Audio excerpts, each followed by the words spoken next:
So champions are built at home, first and foremost. How you talk to and about the coach, how you talk to and about the opposing teams or the players. Now, for referees, I used to be hard as heck on referees. Boy, oh boy, would I light them up. Now, that's another thing. There's good and bad, just like anything else. Just like there's good and bad teachers in the world, good and bad coaches in the world, good and bad referees in the world. There's a lot of good and bad parents in the world, too.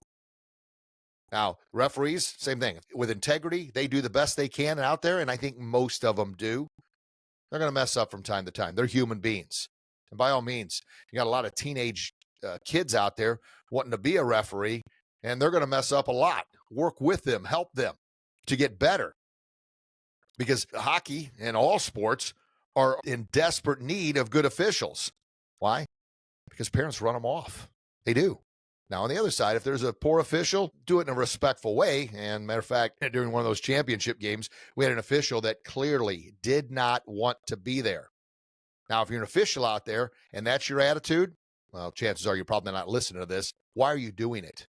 Why are you doing it? All you're doing, you're just as bad as the parents, ruining kids' lives. You don't want to be there, don't show up. Parents, you don't want to be there and be respectful, don't show up. I know that's harsh, but gosh darn it, in the end, are we building the champions that we want by setting the right example? That's a question you have to answer. Now, once again, I know those that are listening, and unfortunately, those that could really benefit the most aren't the ones that listen to this because, why? Well, they don't need to. They got it all figured out. Who am I? Who are they to listen to this guy? Oh, because they're all tough guys. Drives me nuts.